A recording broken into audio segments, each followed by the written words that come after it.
Hello everyone, nandito naman si Menedech kay ang inyong Marites. So, diba? Kasi nga, diba? Nag-reaction ako kahapon kay Idol Juliet kasi na talagang andun na naman tayo eh. Kaya minsan umiiwas talaga ako kung mag-ano. Pero this time kasi nakakash naman yung attention kapag emotional kasi sa Idol Juliet talaga. Honestly, na feeling emotional din talaga ako. No? I feel hurt talaga. So, sobrang hindi basta-basta. So, yun na nga. May nakita din ako na I don't know kung sinong gumawa nito na parang ginawa siyang frame na paikot-ikot yung para kay Idol Mercy na yun nga ang cute ng ayan, panoorin niyo na lang, ang cute ng ganyan. I don't know kasi hindi ko naman nakita kung sino talaga ang gumawa niyan para kay Idol Mercy. At saka naramdam ko pa rin talaga ang pagiging emotional ni Idol Juliet. Minsan tinatanong niya minsan sa sarili niya, bakit bigla-bigla na talaga siya nalungkot? Well, normal talaga yan, Idol Juliet. Siguro, part na rin ng ating part ng ating tumatanda talaga tayo kasi para sa akin, nararamdaman ko din yung gano'n na minsan bigla-bigla ako malungkot, minsan bigla-bigla ako umiyak. Kasi ganun talaga mga tayo mga babae, may pagka-emotional naman talaga tayo. Amin natin sa hindi. So, ganun talaga yun. Hindi mo siya iniisip, bigla lang talaga siya sa akin. Tapos bigla mo siya nararamdaman. Naramdaman niya ba yung inaramdaman ko? Bigla mo na talaga siya maramdaman na gusto mo talagang umiyak.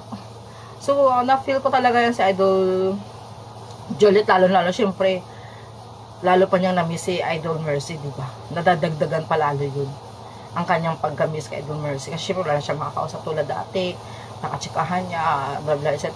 Nakakulitan niya, lahat na lang ba? So, ang hirap makamove on, sabi ko nga, hindi basta-basta. At saka yung basta yun lang, Idol Jet, sana lalo pang tataga mo yung loob mo. Huwag mo na may paramdam sa amin yung sobrang lungkot ba. Kasi nalulungkot din talaga kami, honestly. Kasi ito na naman ako eh, sabi ko ayaw ko na lang sana mag-reaction. Pinaiba-iba ko na nga reaction ko eh. Pero hindi ko rin talaga maiwasan. Alam mo naman, ages ako, nasa puso ko, ages, andun pa rin yun eh. Para sa akin, andun yung utang na loob ko pa rin sa ages. Diba, lalo niyo ako nakilala dito sa Whitey World dahil sa ages. Kasi hindi naman talaga ako nagre-reaction basta-basta lang. For that time talaga, hindi ko mapigilan na hindi ako mag-reaction sa ages. Dahil syempre sa Idol Mercy, sabi ko, nakasama din talaga namin yan sa live kahit isang beses. Dahil alam namin, kalug talaga siya, masayahin at saka humble talaga siya.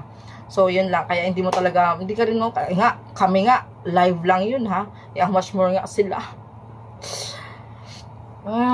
Talagang andun pa rin yung mga story niya, inisto ko pa rin, di ba? Si Idol Juliet kasi nga andun yung emotional talaga siya, sobrang na-miss niya talaga si Idol Mercy. Sana magiging okay ka rin. Basta tataga mo lang loob mo. Marami naman nagmamahal sa inyo, sa mga ka-ages dyan. Maraming mga solid ages dyan.